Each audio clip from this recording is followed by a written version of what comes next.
அதாவது இப்ப தாவேக்கால இருக்கிற நீங்கலாம் வந்து திமுக காரங்களுக்கு எப்படி பேசணும்னு சொல்லி தரீங்க. எப்படி பேசக்கூடாதுன்னு சொல்கிறேன். நீ பைத்தியக்கார மாதிரி பேசிட்டு தான் இருக்கிறீங்க வரிசையாக எல்லா நபரும். ஒரு நபர் உருப்படியான பேச்சுன்னு தான் இருக்கா? சொல்லு, நீ தான் தைரியமான ஆளத்தை சொல்லு. உதயநிதி இளம் தலைவர் எங்க இருக்காரு?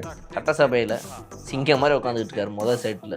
என்னைய தாண்டி தொடரா பார்க்கலாம் அப்படின்ற மாதிரி ஃபர்ஸ்ட் சீட்ல கம்பீரமா உட்காந்துட்டு இருக்காரு. கம்மகன் ஃபர்ஸ்ட் சீட்ல கம்பீரமா உட்காந்துட்டு ஒண்ணுமே இல்ல. நீங்க ஷூட்டிங்க்கு வரதுக்கு முன்னாடி இங்க கேடிவி பார்த்துட்டே வருவீங்க போல இருக்கு. இந்த முதல்வன் படம் ஞாபகத்திலே இருப்பீங்க. இனிமே இந்த முதல்வன் படம் கூட அந்த சேனலை நான் பார்க்கறது இல்லை. அப்படியா? கேடிவி என்ன டிவி? கேட்டுக்கிட்ட டிவியா? டிஎம்கே ஜென்சின்னு ஓம் பேர் தான்டா வச்சிருக்கேன். அப்புறமே நாங்க உருவாக்கல. டிஎம்கேக்காக போராடக்கூடிய ஜென்சி. ஆனா நாங்க டிஎம்கே சம்பந்தப்பட்டவங்க கிடையாது. அரமெண்டல் மாதிரி பேசிக்கிட்டு பாருங்க. இப்ப நாளைக்கு இவங்க ஏதாவது பேசி நாளைக்கு ஏதாவது பிரச்சனையாகி ரொம்ப ஓவரா போயிடுச்சு அப்படின்னா கட்சி கரண்டி விடுறதுக்கு இப்போ இருந்தே ஒரு இது பண்றது. ரைட்டு, ஞானசேகரன் மாதிரி. எனக்கு தெரிந்து இப்போ பேட்ச்மேட் படிச்சுக்கிட்டு இருக்கக்கூடிய பசங்கள், ஐஏஎஸ் படித்து கொண்டிருக்கக்கூடிய 30 நபர்கள் எனக்கு தெரியும். அந்த நபர்கள் சொல்கிற வார்த்தை, நாங்கள் ஐஏஎஸ் முடித்த கையோடு அடுத்து என்னப்பா பண்ண போகிறீங்க? எக்ஸாம் படித்து முடிச்ச எக்ஸாம் இருந்த கையோடு நாங்கள் போய் முதலமைச்சரை போய் பார்க்க போகிறோம். அண்ணன் என்ன சொல்கிறாரோ அதை செய்ய போகிறோம். நீங்கள் தானே பயங்கர பிஜிஎம்லாம் போட்டிங்க. நான் சொல்கிறேன் பாருங்கள், போடுங்க பிஜிஎம்.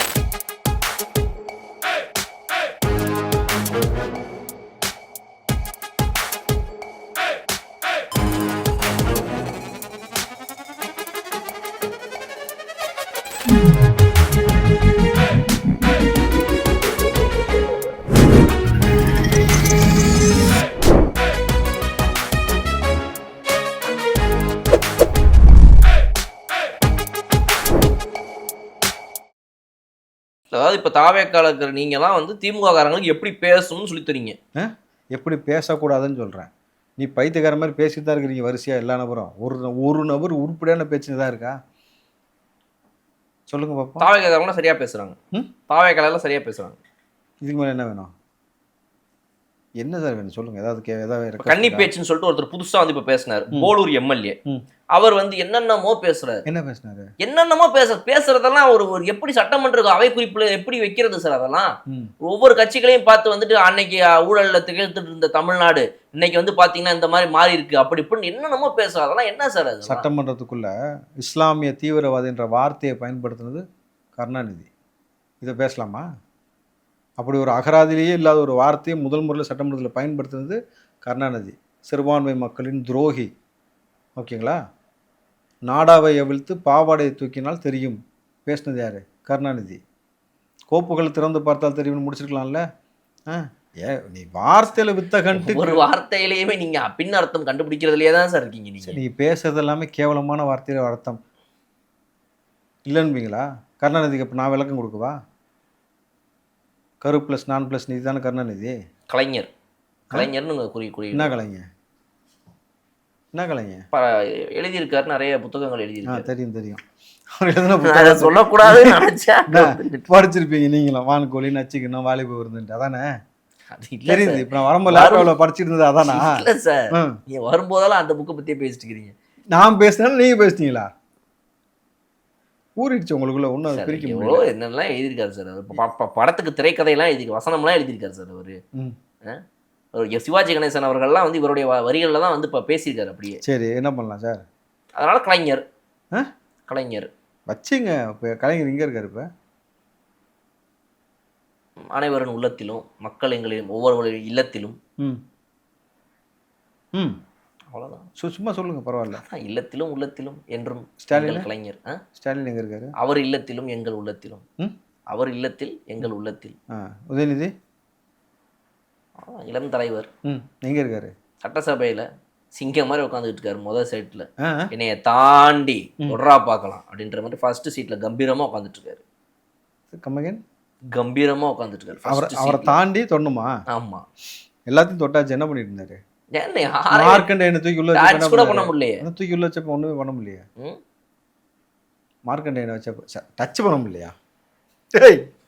நீ வீரன்ற ஆலமரன்ற சிங்கம்லாம் சொன்னீங்கல்ல? ஆமா, கரெக்ட் தான். சிங்கம் பொதுவாக பெண் சிங்கத்துடைய பாதுகாப்புல தான் இருக்குமாமே. அப்படியா? இல்லை சார், போலீஸ் வந்தவொடனே உள்ள ஒழிஞ்சிட்டாப்புல அப்படின்னு சொல்லி கக்கூஸ் புரட்சிலாம் செஞ்சாட்டு நான் சொல்லலை. அமைச்சர் ராதாவர்ஜி நான் சொன்னார் கேட்டிங்கல்ல, ஒளிஞ்சிக்கிட்டு உள்ளே போய் உட்காந்துக்கிட்டு புதிய புரட்சி செஞ்சுருக்காருன்னு. என்ன சார் எல்லாரும் போகிற இடம் தான், வர இடம் தான். என்ன சார் 2 எல்லாரும் போயிட்டு வர இடம் தானே சார். போகணுமா வந்தோமான்னு வர இடம் சார். போய் அங்கனே குத்த வச்சு 2 மணி நேரம் உட்கார இடம் இல்லைன்னு அவர் சொன்னார். ஞாபகம் இருக்கா? நான் சொல்லல சார். சார் ஒரு பெரிய பெருங்கட்சியோடைய இன்னைக்கு எதிர்கட்சி தலைவர் அதெல்லாம் நிறையா போவாரா? இல்லை சார், அப்படி இருக்கிற ஒருத்தர் அன்னைக்கு நீங்கள் அவரை அரெஸ்ட் பண்ணி கூட்டிட்டு போறீங்க அப்படின்னா தமிழ்நாடே ஒரு வரவேற்போட அவரை கூட்டிட்டு வந்து விட வேணாமா? அந்த மாதிரி ஒரு மாஸ் ரெடி பண்ண அதுக்கு ஒரு டைம் தேவைப்படும். அரெஸ்டே பண்ணல, விசாரணைன்னு சொல்லி கூட்டு போனதுக்கே இந்த கதி. ஈஸியா அரஸ்லாம் பண்ணி தான் கொண்டாடிருப்பாங்க சார் மக்கள். விட்டுட்டோமேனு வருத்தப்பட்டிருப்பாங்க. இந்த விஷயத்தெல்லாம் பண்ண முடியாது, எந்த விஷயத்திலையும் பண்ண முடியாது. உங்களுக்கு அந்த பயம் இருக்கும், தாவேக்காக்கு ஒரு பயம் இருக்கும். ஐயோ உதயநிதியை தொட்டோம்னா அவ்வளோதான் நம்ம அந்த பயம் இருக்கும் இல்லை? ஏன் அவருக்கு என்ன பிரச்சனை? இல்லை சார், இல்லை அதெல்லாம் ஒழிச்சிட்டாங்க சார். அந்த மாதிரிலாம் இப்போ எதுவும் கிடையாது. அப்படியா? முன்னொரு காலத்தில் இருந்துச்சு, இப்போலாம் அந்த மாதிரி நீங்கள் பார்க்கவே முடியாது. மெடிக்கல் டெக்னாலஜி வளர்ந்துருச்சுல, அதனால் அதெல்லாம் இப்போ இல்லை. அதனால் தொடரலாம், தப்பு இல்லை. ஓகே சரி. இப்போ எம்ஆர்கே பன்னீர்செல்வம் அவர்கள் வந்து பேசினார். இதே தான் சேம் இந்த ரகுபதி அவர்களுக்கு நடந்தது தான் இவருக்குமே. இபிஎஸ் ஓபிஎஸ் நடந்தது தான் சேம். ஒன்றும் பெரிய ஃபார்முலா டிஃபரன்ஸ் கிடையாது. ஒருத்தர் பேசுவார், சேமா செய்யப்பட்டாங்க, ஒரு 6 லைன் பேசுவார், சேம் பப்பி சேம் அசிங்கப்பட்டிருக்காங்க. ஒரு லைனுக்கு ஒரு அமைச்சர் எந்திரிச்சுன்னு பதில் பேசுவாங்க. இந்த மாதிரி வந்து பேசி மாட்டிக்குவாங்க. அந்த மாதிரி நடந்துச்சு வச்சுக்கோங்களேன். அப்போ அதில் ஒரு இது என்ன வருது அப்படின்னா, நேரு அவர்களுடைய அவர் கூட தான் ஒரு பெரிய விவசாயி, நாங்கள் கூட தான் எல்லாரும் விவசாயி, இங்கே பாருங்க அவரோட தான் 1000 ஏக்கர் விவசாயம் பண்ணிக்கிட்டு இருக்காருன்னு ஒன்று. இங்கே ஆப்போசிட் இருந்து அவை முன்னவர் செங்கோட்டையன் அவர்கள் எந்திரிச்சு சும்மா இருங்க, சீலிங் இருக்குது, அதெல்லாம் சொல்லாதீங்க, எவ்வளோ ஏதுன்னு மாட்டிக்கு போகிறீங்க அப்படின்ட்டாரு. இல்லை ஏற்கனவே ஒரு கேஸ் இப்போ நிலுவையில் இருக்குது. எப்படியும் வரும் சார். நீங்கள் உதயநிதி தொட முடியாது நீங்கள்ல. அவங்க அப்பாவுக்கு அப்பாலேருந்து எல்லா ஹிஸ்ட்ரியும் தோண்டி எடுத்துக்கிட்டு இருக்கிறாங்க. ஒவ்வொரு துறை சார்ந்து இது வரைக்கும் யார் யார் எவ்வளோ திருடினாங்க, யார் யார் எவ்வளோ ஊழல் செஞ்சாங்க, யார் யார் என்னென்ன வேலை செஞ்சு வச்சுருக்கிறாங்கன்னு எடுத்துக்கிட்டு இருக்கிறாங்க. விசாரணை நடந்துக்கிட்டே இருக்கிறது. நீங்கள் பார்க்க தானே போகிறீங்க. நீங்கள் ஷூட்டிங்கு வரத்துக்கு முன்னாடி இங்கே கேடிவி பார்த்துட்டே வருவீங்க போல இருக்குது. இந்த முதல்வன் படம் ஞாபகத்திலே இருப்பீங்க. இன்னுமே இந்த முதல்வன் படம் கூட அந்த சேனலை நான் பார்க்கறது இல்லை. அப்படியா? கேடிவினா என்ன டிவி? சரி, கேட்டுக்கிட்ட டிவியா? சரி விடுங்க, ஏதோ கேட்குறேன் சார், எனக்கு புரியல. கேடிவி விடுங்க, ஏதோ ஒன்று வச்சுக்கோங்களேன், கலைஞர் டிவி அப்படி வச்சுக்கோங்களேன். அப்போ தான் கலைஞர் சேனல் வரத்துக்கு முன்னாடி கலைஞருடைய கேவை வச்சு ஆரம்பிக்கப்பட்ட சேனல் அப்படி கூட வச்சுக்கலாம். நீங்கள் வச்சுக்கோங்க. இந்த 2Gலேருந்து காசு வாங்கினாங்க, அதனால் ஆரம்பித்த டிவின்னு சொன்னாங்களே, அதுவா? அப்படிலாம் சொல்லலாம் சார். அப்படித்தானே வழக்கு போச்சு. 2Gக்கு வந்து இத்தனை கோடி கொடுத்தாங்க வச்சாங்க. இப்போ என்ன ஆச்சு? வழக்கு என்ன ஆச்சு கடைசியில்? அதை சொல்லுங்க. என்னாச்சு? புது வழக்கு நிறைய வராச்சு. அப்போ நம்ம விஷயத்துக்கு வாங்க. அதனால் வந்து என்ன சொன்னேன் மறந்துட்டேன். குழப்பி விட்டுருவாரு ஒரு எங்கன்னா ஒன்று போயிடணும். வண்டியை திருப்பி வரத்துக்குள்ளே வண்டி இங்கே வேற எங்கேயா திருப்பி விட்டுருவாரு. இல்லை வண்டி கரெக்டாக தான் போயிட்டு இருக்கு. 8 மணி நேரம் ட்ராவல் பண்ணி கூட்டு போய் உட்காந்து விசாரணை பண்ணி அனுப்பிச்சி விட்டுருக்கு. இப்போ இதுவே பண்ண மாட்டேங்கிறீங்க நீங்கள் தான். ஒரு இதை காப்பி பேஸ்ட் பண்ணிட்டு ஒரு இதை வச்சு ஒரு ஆனால் வெக்கமாகவே இல்லைல்ல சொல்லணும்.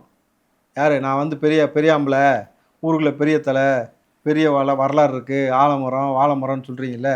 ஒன்று பேசுனா ஆமாம் நான் பேசுனேன்னு ஒத்துக்கணும். அந்த தைரியம் இருக்கணும், அந்த தில் இருக்கணும். அப்படின்னா அரசியலில் உட்காந்துக்கிட்டு போலீஸை பார்த்தோன்னே அகீஸை மாட்டிக்கிட்டு நான் சொல்லவே இல்லை, வெட்டினது ஒட்டினதுன்னு இது ஒரு பேச்சு. எல்லா பயிலும் அதான் பேசுகிறீங்க. இந்த இப்போ மார்க்கண்டே வெளியே வந்து புத்தி வந்துடுச்சா, நான் அப்படி பேசியிருக்க கூடாது. இப்போ வருதா வார்த்தை? வருதா? அங்கே அடிச்சா இங்கே வலிக்குதா? டோன் மாறுதா? அதுக்கான ரிஹர்சல் தான் ஒரு 8 மணி நேரம் கூட்டு போனது. இன்னொரு வாட்டி பேசி பாருங்கள், ஒவ்வொரு ஆளாக பேசுங்க சார். அவதூறு பேசிட்டீங்கன்னா அதுக்கான தண்டனையை அனுபவிப்பீங்க. பேசுங்க. அந்த வயசுல கஷ்டப்பட்டு ராத்திரி 11 மணி வரைக்கும் அவருக்காக உட்காந்துக்கிட்டு வெயிட் பண்ணி பையன் வீட்டுக்கு வந்தவொடனே பார்த்து என்ன எதுன்னு உன்னுடைய ஆட்சியில் வந்து 2 முறை பெருவெளியில் வந்து சென்னை, செங்கல்பட்டு, காஞ்சிபுரம், திருவள்ளூரில் மக்கள் வெள்ளத்தில் முங்கிட்டு சாப்பாட்டுக்கு வழி இல்லாமல் பெண்கள் நான் களத்துக்கு போனப்போ சொன்னாங்க, அண்ணன் இடுப்பளவு தண்ணி மார்பளவு தண்ணி நின்றுட்டே மலங்கழித்தோம். உட்காந்து மலங்கழிக்க கூட தண்ணி வடிந்த இடம் எதுவே இல்லாமல் அவ்வளவு பிரச்சனைக்கு உள்ளாக்கப்பட்டோம். ஒரு ஆட்டோக்காரப்ப சொன்ன ஆடியோ வீடியோ எல்லாமே இருக்குது. இது வரைக்கும் நான் வந்து யார்ட்டையும் 10 காசு கேட்டது கிடையாது. என் பொண்டாட்டி பிள்ளைய நான் உழைச்சி காப்பாற்றினேன். ஆனால் அன்றைக்கி எதுவுமே செய்ய முடியாது. நிர்கதியாக என் பிள்ளையை காப்பாற்றணுமேன்றதுக்காக ஒத்த பண்ணுக்கு ரொட்டிக்கு என்னை பிச்சைக்காரன மாதிரி வந்து என்னை கையேந்து கேட்க விட்டாங்க. மக்கள் நடுத்தரில் நிப்பாட்டினீங்கள, விடிய 2 நாள் 3 நாள் நிப்பாட்டினீங்கள, 4000 கோடி பேக்கேஜ்னு போட்டு மக்களை வந்து அலவலப்படுத்துனீங்கல்ல. ஒரு நாள் நின்னா தப்பு இல்லை. இது சும்மா ஜஸ்ட்டு ஆரம்பம் தான். அதுக்கப்புறம்லாம் நிற்க வேண்டிய அவசியம் இருக்காது. போய் பார்க்குற மாதிரி தான் இருக்கும். ஓஹோ, ஆஹா, பார்க்குற மாதிரி தான் இருக்கும். பாருங்கள் நீங்கள். ஆனால் ஒரே டயத்தில் போகும்போது எல்லாத்தையும் பார்த்துடலாம். மொத்த பேர் ஃப்ரெண்ட்ஸ்லாம் அங்கே தான் இருப்பாங்க. ஒரே இடமா தான் வச்சுருவீங்க, வேறு பிரிச்சுலாம் வைக்கிறது கிடையாது. எதுக்கு கழுத ஒன்றா கிடக்கட்டுமே அப்படின்னு. பிரித்து பிரித்து வைக்கணுமா? இல்லை கேட்குறேன். இப்போ உதயநிதி அவர்கள் இந்த மாதிரி பேசினா நீ இவ்வளோ சொன்னா நான் கேட்குறேன். ம். ஆதவ் அர்ஜுனா அவர்கள் வந்து உதயநிதி அவர்களை பார்த்து ஆபாசமாக பேசியிருக்காருன்னு சொல்லிட்டு மதுரையில் போயிட்டு சூப்பரண்ட் ஆஃப் போலீஸ் எஸ்பி கிட்ட வந்துட்டு ம். திமுகவோட கிடையாது, சாரி, அவங்க வந்துட்டு தனியாக இயங்கக்கூடிய தனிச்சையாக இயங்கக்கூடியவங்க ஜென்சி டிஎம்கே. அதுக்கப்புறம் வருவோம், இதை முடிச்சிடுவோம் ஃபர்ஸ்ட். இப்போ ஜென்சி டிஎம்கே போய் கம்ப்ளைண்ட் கொடுத்துருக்காங்க. என்னன்னு? இந்த மாதிரி வந்து ஆதவ் அர்ஜுனா ஆபாசமாக பேசுகிறார். என்ன பேசினாரா? பேசுகிறான். என்னன்னு சொல்லணும்ல, மென்ஷன் பண்ணணும்ல. ஆபாசம் அது லெட்டரில் எழுதி அங்கே போலீஸ்ட்டை கொடுத்துட்டாங்க. அப்போ போலீஸ் பார்த்துப்பாங்க, விடுங்க. ஜென்சி டிஎம்கேன்னு ஒன்று உருவாக்குற தேவை ஏற்பட்டுச்சுல. உருவாக்குற தேவையில்லை சார், அது உருவாகிருக்குது. அதுதான் சொல்றீங்க நீங்க. அதுதான் இல்லை, உருவாக்குறது வேற, உருவாகிறது வேற. உருவாகி உருப்படாமல் இல்லை, இருக்குது. இக்கில் எல்லாமே மாறுது. உருவாகி உருப்படாமல் இருக்குது. கரெக்டா? ஒய் உதயநிதினு அதே ஜென்சி கிட்ட தான் ஒரு கேள்வி கேட்டாங்க. சொல்ல தெரியலையே ஏன் உதயநிதினு. உதயநிதியோட தேவை எதுக்கு கேட்டாங்களா? என்ன சொன்னான்? தேவையே இல்லை தான். இந்த ஒரு ஜேர்னலிஸ்ட் ஒருத்தர் சொல்கிறாரு பாருங்க, ஷஃபி சுலைமான். அவர் சொல்கிறாரு, ரொம்ப தீர்க்கமாக சொல்கிறாரு, ஜென்சி DMK not founded by DMK.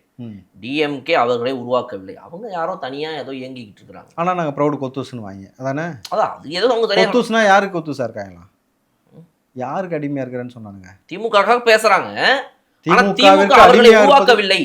DMK they are not founded by DMK. Murasoli பேப்பரில் வரல இந்த மாதிரி வந்துட்டு இவர்களை நாம் தான் புதிதாக ஆரம்பித்துள்ள நமது கிளை அப்படின்ற மாதிரிலாம் எந்த ஒரு செய்தியும் வரல. So officially they are not part of டிஎம்கேன்றாங்க. என்ன பண்ணலாம் சார்? நீங்கள் தான் வந்துட்டு ஏதோ இது வந்து டிஎம்கே ஓடுதுன்றீங்க. அவங்க பாருங்க, அப்படி ஓப்பனாக டிஎம்கே ஜென்சி கிட்ட தானே போட்டிருக்கான். ஆமாம், கண்ணு இருக்குல்ல, இருக்கு, குத்தி இருக்குல்ல சொல்கிறவனுக்கு, அவங்களுக்கு இருக்கா இல்லையா? இருக்கு. டிஎம்கே ஜென்சி கிட்ட ஓம் பேர் தான்டா வச்சிருக்கேன். அப்புறமே நாங்கள் உருவாக்கலன்றேன். டிஎம்கேக்காக போராடக்கூடிய ஜென்சி புத்தி இல்லாது. ஆனால் நாங்கள் டிஎம்கே சம்மந்தப்பட்டவங்க கிடையாது. இது எப்பா அரமெண்டல் மாதிரி பேசிக்கிட்டு பாருங்க. இப்போ நாளைக்கு இவங்க ஏதாவது பேசி நாளைக்கு ஏதாவது பிரச்சனையாகி ரொம்ப ஓவரா போயிடுச்சு அப்படின்னா கட்சி கலட்டி விடுறதுக்கு இப்போ இருந்தே ஒரு இது பண்றது. ரைட்டு, ஞானசேகரன் மாதிரி. கரெக்டா? ஞானசேகரன் கட்சிக்காரனே கிடையாது, கூடவே மச்சான் மாதிரி மாசு வச்சுட்டு இருக்கிறாரு. பிரச்சனையானவொடனே இல்லை இல்லை அவன் கட்சிக்காரன் கிடையாது அனுதாபின்ட்டாங்க. கரெக்டா? அந்த மாதிரி. ஓ ஓ ஓகே, அந்த கேட்டகரி அவனுங்க. சரி, ஓகே. அப்போ எப்படி மாட்டுவாங்க? அதனால தான் வந்து அங்கே ஒரு போராட்டத்தில் போய் கலந்துக்கிட்டு இருக்கும் பொழுது இந்த டிஎம்கே ஜென்சிக்குன்னு வந்து ஏதாவது தேவையில்லாமல் ஸ்டிக்கர் ஒட்டுற வேலை வச்சு கொண்டே விட வெளியே போனாங்கல்ல. அவங்க சொன்னப்போ கூட வந்து கட்சி அதுக்காகலாம் வந்து நிற்கல. கூட வந்து யார் நின்னாங்க? ஒரு பிள்ளை கூட உட்காந்துருந்துச்சு, மூஞ்சியை பார்க்கணும். அப்படி திரும்பிச்சு. நான் இல்லை சாமி. அவங்களாம் திமுகலேயே இருப்பாங்க, அவங்க ஜென்சி டிஎம்கே இப்போ ரெண்டுமே சேர்ப்பாங்க. ஜூலி வந்து ஹைபிரிட், அதனால அந்த மாதிரி இதுலேயும் இருப்பாங்க அதுலேயும் இருப்பாங்க. நமக்கு என்ன சரி. இப்போ கடைசியாக பார்த்தீங்கன்னா நான் கேட்கணும்னு நினைக்கிறது இந்த சில நலத்திட்டங்கள். இதில் வந்துட்டு ஒரு முக்கியமான விஷயம் எனக்கு வந்து ஸ்கூலை பற்றி ஒரு டவுட்டு. காமராஜர் போர்டிங் ஸ்கூல்ன்ற மாதிரி ஒரு விஷயத்தை வந்து கான்செப்டை கொண்டு வராங்க. இப்போ தமிழ்நாட்டிலே அரசு பள்ளிகள்லாம் ஏற்கனவே வந்து உலகத்தரம் வாய்ந்த அரசு பள்ளிகளாக ஏற்கனவே திமுக அதிமுக காலங்களில் இருந்துட்டு வந்துருக்கு. ஏசி ஒன்று மிஸ்ஸிங் சார், அது வேணால் வச்சுக்கோங்க, வேணும் நீங்கள் அது சரி, அது வேணால் விட்டுருங்க. டாய்லெட் ஃபெசிலிட்டியே இல்லை, டீச்சர்ஸ் ஃபெசிலிட்டி இல்லை, பிளாக் போர்டு ஃபெசிலிட்டி இல்லை. காமராஜரால் உருவாக்கப்பட்ட அந்த பள்ளி சிதைவடைந்து நலிவடைந்து கிடந்ததை எடுத்து காணொலியை போட்டு நானும் உட்காந்து பேசியிருக்கிறேன். பல நேரங்களில் பல காணொலியில் பல இடத்துல பேசியிருக்கிறோம். 207 ஸ்கூலை மூடி வச்சிருக்கிறேன். கரெக்டுங்களா? இதை தாண்டி பள்ளிகளுக்குள்ள மாணவ பிள்ளைகள்கிட்ட போதை கலாச்சாரம் ஊடுருவி 14 வயது சிறுமி காவல்துறையில் போதையில் உட்காந்து சொன்ன வார்த்தை அந்த காணொலி தீயா பரவிச்சா. அம்மா நான் தான் விற்றேன் கஞ்சா, நான் தான் விற்கிறேன், நான் அதை எடுத்துக்கிறேன் சொன்னாலா? சின்ன சின்ன பிள்ளைகள் பள்ளிகளுக்குள்ளே பாலியல் அத்துமீறலுக்கு உள்ளாக்கப்பட்டுச்சா? சொன்னாங்களா? பார்த்தோமா? அவங்க உருப்பட பயங்கரமாக கிழிச்சு வச்சுருக்காங்க, நட்டு வச்சுருக்காங்கன்றீங்க. என்ன பண்ணியிருக்காங்க? இதில் வந்து நடிப்பு வேறு. அங்கே வந்து நின்றுக்கிட்டு படித்து சொன்னு கேட்டேன். படிக்கிற பயிலுங்களை படிக்கிறதுக்கு அந்த துறைக்கு ஒன்று அமைச்சராக போட்டால் அன்பின் மகிழ்ச்சி அதை பார்க்குறதுக்கு கூட துப்பு இல்லை. இன்றைக்கி உட்காந்து இவ்வளோ பேச்சு. இப்போ எதுக்கு போர்டிங் ஸ்கூல் அதை மட்டும் சொல்லுங்கள். என்னம்மா? கவர்மெண்ட்டே போர்டிங் ஸ்கூல் கொண்டு வருது, எல்லாருக்கும் ஃப்ரீயாக எஜுகேஷனு, அவங்க தங்குறதுக்கு ஃப்ரீ, சாப்பாடு ஃப்ரீ, எல்லாம் அப்படி கொடுத்து என்ன அது என்ன அவ்வளோ அந்த நிலைமையில அந்த அளவுக்கு வந்து மக்களை வந்து குடிக்க போட்டு குடியாரனை போட்டு பாதி பேர் வந்து அதனால் வந்து ஆக்சிடென்ட் ஆகி இறந்து போய் சிங்கிள் பேரண்ட்டை வாழக்கூடிய நபர்கள், போதை கலாச்சாரத்தில் அடிமையாகி பல நபர்கள் வந்து அதனால் குடும்ப வன்முறை ஏற்பட்டு பிரிஞ்ச பிள்ளைகள், இந்த மாதிரி பல விஷயங்கள் பல பிரச்சனைகளை சந்திச்சுக்கிட்டு இருக்கும் பொழுது ஏழ்மையிலையும் வறுமையில் இருக்கக்கூடிய பிள்ளைகள் அடுத்து வந்து கல்வி எந்த சூழ்நிலையும் விட்டுறவே கூடாது. கல்வி ஒன்று தான் உங்களுடைய தரத்தை வாழ்வாதாரத்தை மாற்றும். நாளைக்கு அரசியலை ஒரு துறையாக தேர்ந்தெடுங்கள் தளபதி சொல்கிறாரு. இன்னும் சொல்ல போனீங்கன்னாக்கா எனக்கு தெரிந்து இப்போ பேட்ச்மேட் படிச்சுக்கிட்டு இருக்கக்கூடிய பசங்கள், ஐஏஎஸ் படித்து கொண்டிருக்கக்கூடிய 30 நபர்கள் எனக்கு தெரியும். அந்த நபர்கள் சொல்கிற வார்த்தை, நாங்கள் ஐஏஎஸ் முடித்த கையோடு அடுத்து என்னப்பா பண்ண போகிறீங்க, எக்ஸாம் படித்து முடிச்ச எக்ஸாமில் இருந்த கையோடு நாங்கள் போய் முதலமைச்சரை பார்க்க போகிறோம், அண்ணன் என்ன சொல்கிறாரோ அதை செய்ய போகிறோம். ஸோ எங்கேருந்து எங்கே வரைக்கும் வந்திருக்குன்னு உங்களுக்கு புரியுதா? போர்டிங் ஸ்கூல்லேருந்து ஐஏஎஸ் வரைக்கும் தளபதி நோக்கி இந்த பக்கம் திரும்புகிறாங்க அப்படின்னும் பொழுது அந்த பிள்ளைகள் நலிவடைந்திருக்கக்கூடிய பிள்ளைகள் அந்த வறுமையினாலேயோ ஏழ்மையினாலேயோ குடும்ப வன்முறையினாலேயோ சிங்கிள் பேரண்டாக இருக்கிறதுனாலையோ எந்த சூழலையும் கல்வியை வந்து இங்கே வந்து அவங்களுக்கு மறுக்கப்பட்டு விடக்கூடாதுன்றதுக்காக கொண்டு வர ஒரு பெரிய இனிஷியேட்டிவ். அதிகமாக சட்டமன்றத்தில் இழுத்து போட்டு அடிக்கிறதும் அமைச்சர் ராஜ்மோகன் தான். அதிகமான ஸ்கீம்ஸ் கொண்டு வந்து பிள்ளைகளை படிக்க வைக்க நினைக்கிறதும் அமைச்சர் ராஜ்மோகன் தான். ஸோ இந்த சூப்பர் கிளீன் சூப்பர் கேம்பஸ்ன்ற மாதிரி சில திட்டங்கள்லாம் வந்திருக்கு. ஸோ மொத்தமாக கான்சென்ட்ரேஷன் எஜுகேஷன் எல்லாரையும் படிக்க வைக்கணும். அன்பில் மகேஷ் வேணா வந்து டியூஷன் எடுத்துகிட்டு போக சொல்லுங்கள், வந்து ராஜ்மோகன் அவர்கள்ட்ட வந்து பாடம் கற்றுக்கணும்னா ஓஹோ என்ன ஓஹோனா உனக்கு நடிக்கவும் வரல, உனக்கு எம்எல்ஏ உட்காந்துருக்கும் போது அமைச்சர் பதவி கொடுத்தா ஒழுங்காக அட்மினிஸ்ட்ரேஷன் பண்ணவும் தெரியல, உதயநிதியோட ரசிகர் மன்ற தலைவராக இருந்து அதை மன்றத்தை வளர்க்கவும் தெரியல. எங்கள் ஐயா எப்படி வளர்த்தாரு, இன்றைக்கி எப்படி ஆட்சியில் உட்காந்துருக்கோம், புஷி ஐயா எப்படி வளர்த்தாரு, ஆனந்த் ஐயா, கரெக்டுங்களா? ஸோ வந்து வேணால் டியூஷன் கற்றுக்கிட்டு போக சொல்லுங்கள். சும்மா தானே இருக்க, எம்எல்ஏ இல்லைல்ல, எதுவுமே இல்லை வாங்க. பட் ஆனால் அவருக்கு எடுப்பாரா அமைச்சர், எங்கள் அமைச்சர் ராஜ்மோகன் தெரியல டியூஷன், அவனை கேட்டு பார்க்குறேன். பரிந்துரை வேணா சொல்லுங்கள், நான் பண்ணுறேன். இல்லை எல்லாத்தையும் எல்லா தோற்று போனவங்களுக்கு பண்ணணுமா? இல்லை சரி, அது கஷ்டம் சார், தோற்று போனவங்களாம் பண்ண முடியாது ரொம்ப. இல்லை இப்போ நீங்கள் சொல்லும்போது எந்த மாதிரி தான் இப்போ எல்லாத்தையும் காரணம் சிரிச்சிட்டு இருப்பாங்க அங்கே. ஆமாம், எப்படி அவ்வளோ பேர் போகிறதுன்னு கொஞ்சம் அசிங்கமாக இருக்கும்ல, சிரிக்க தான் செய்வாங்க. இன்னும் 4.25 வருஷம் தான் பாக்கி இருக்கு. அதுக்கு அவ்வளோ 4.25 வருஷம் நம்ம டியூஷன் போனால் நமக்கு புத்தியில் ஏறாதுன்ட்டா? அப்படியே ஏறாதுன்னு வச்சுங்க, மக்கள் உங்களை ஏற்ற போகிறது இல்லைன்னு வச்சுங்க. 15 வருஷமாக ஒருத்தர் ஒதுக்கி வச்சுருக்காங்கல்ல, அந்த கதை தான் ஒரு லிமிட். ஆனால் ஒரு அரசியலை பற்றி ஒரு இவர் உட்காந்து பேசுகிறாங்க அப்படின்னா வந்து அது எப்போவுமே இவரை பற்றி பேசாமல் நிறைவு பெறாதுன்னு சொல்லுவாங்க. அந்த அளவுக்கு வந்து தமிழகத்தில் இன்னைக்கு வந்து அரசியலில் தவிர்க்க முடியாத ஒரு நபர், தவிர்க்க முடியாத ஒரு சக்தி, தவிர்க்க முடியாத வாழ்ந்து முடிந்த தலைவர்களை பற்றியா, இறந்த பெரியவர்களை பற்றியா? இப்போ இருக்காரு, இப்போ இருக்காரு, இப்போ இருக்காரா? என்னவா இருக்காரு? நடிக்கிறாரா சார்? ஏன்னா இதெல்லாம் இப்படி இப்படி யார் பேசுவா? ஒருத்தர் தான் இந்த மாதிரி பேசுவார். இல்லை, பல பேர் ரோட்டில் அப்படி பேசுறது நான் பார்த்துருக்கிறேன். யாருன்னு கரெக்டாக சொல்லுங்கள். சத்தியமாக என்னவா இருக்காரு அது சொல்லுங்கள். அதிபர் ஆக்குறாரு. அதிபர் எந்த நாட்டுக்கு? கைலாசாவா? தமிழ்நாட்டுக்கு. கைலாசாவா? தமிழ்நாட்டுக்கு. மண்ணே மாமனேன்னு சொன்னாலே தூக்கி வெளியே எறிஞ்சு விட்டாங்க. அதிபர் யாரு? சும்மா சொல்லுங்க. பிஜிஎம் போடுவாங்களா எடிட்டருங்க? எடிட்டர் பிஜிஎம் போடுவாங்களான்னு பார்க்குறேன். ஓ சரி சொல்லுங்க, யார் அதிபர்னா? செந்தமிழன் சீமான். செந்தமிழன் சீமான், செபஸ்டியன் சீமான்.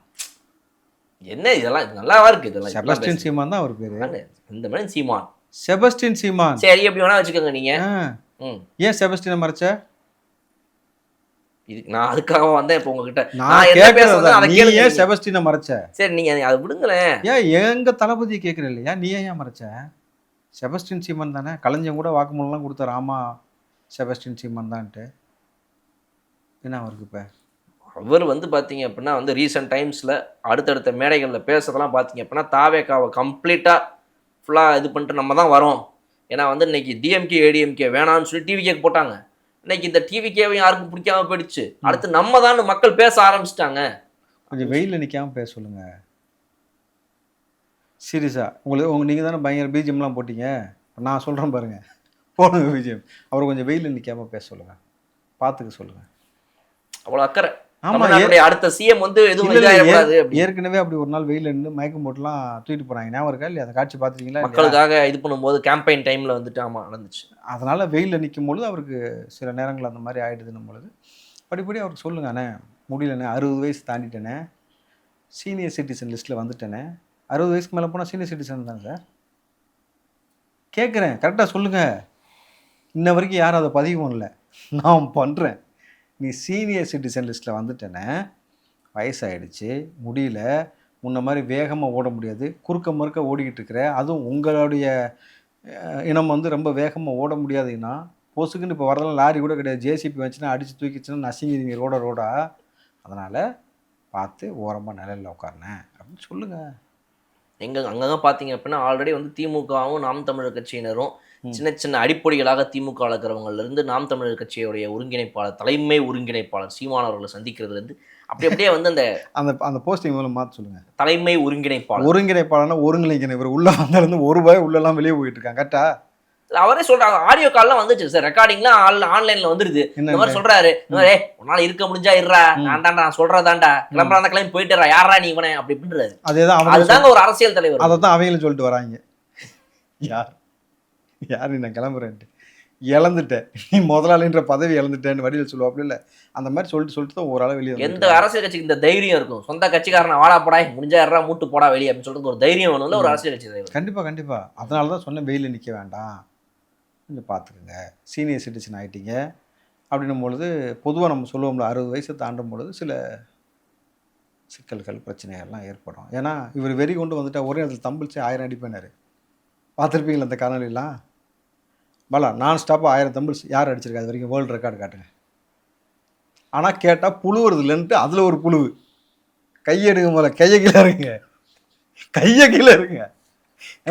1000 தம்பிள்ஸ் சேர்ந்தாப்புல இது வரைக்கும் யார் அடிச்சிருக்கிறா? ஒரு ரெக்கார்டாவது காட்டுங்க பார்ப்போம். அதனால தான் சார் ரெக்கார்ட் பிரேக்கர்னு அவர் சொல்கிறாங்க. எப்படி படம் ட்ரெய்லர்லாம் வரும்ல, புழுவினி பிரேக்கர். அவருக்கு பேர் என்ன? அவருக்கு பேரே ரெக்கார்ட் பிரேக்கர். அதுவும் இவர் சொன்ன 2 விஷயமும் தேடி பார்த்தேன். அரிசி போல தான் இருக்கும் தோட்டா, அப்படி உள்ள போனோன்னு விரிஞ்சிடும். AK-74 அரிசி எவ்வளோ பெருசு இருக்கும்? இந்த துணுண்டு அந்த சைஸில் ஒரு தோட்டா காட்டுங்க, நீங்கள் போட்டு கூகுளில் சர்ச் பண்ணி காட்டுங்க. எனக்கு அரிசி போல் ஒரு தோட்டா எங்கே இருக்குன்னு நீங்கள் காட்டுங்க பார்ப்போம். சார் அது உங்களுக்கு கிடைக்காது சார். அது கூகுளில் தேடினாலோ யூடியூப்பில் பார்த்தாலோ நீ நேரில் போனாலோ கிடைக்காது. அவங்க வாய்க்குள்ளே மட்டும்தான் இருக்கும். அது நம்ம தான் அப்படி பார்த்துக்கணும். என்ன ஏன்னா உருவாகிறது அங்கேருந்து இல்லை, இங்கேருந்து இந்த தோட்டா. அதனால் அங்கே தான் பார்க்க முடியும். எப்போ ஐயோ நான் எனக்கு தெரிஞ்ச சின்ன பையன் ஒருத்தன் அவன் சொல்லியிருந்தானே, நான் ஸ்கூல் படிக்கும்போது அம்மா அவரை காட்டி சோறு ஊட்டுவாங்க. இன்றைக்கி நான் காலேஜ் முடிச்சிட்டேன், தளபதி கோட்டு போட்டு அவர் ஆட்சியில் உட்காந்துரு, இன்னமும் அதே இடத்துல உட்காந்து இப்படியே பேசிகிட்டு இருக்காருன்னு எப்போ தானே உண்மை பேசுவார்னு கேட்டான். இதை நான் எப்படி சொல்கிறது?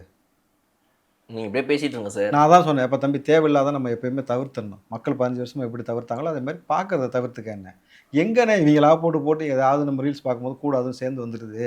அது என்ன எதுக்கு பதில் வருதுன்னா, ஃபுல்லாக அந்த ஃபன்னி வீடியோஸ் பார்க்குறாங்களே அதில் கலந்து வந்துருதான்.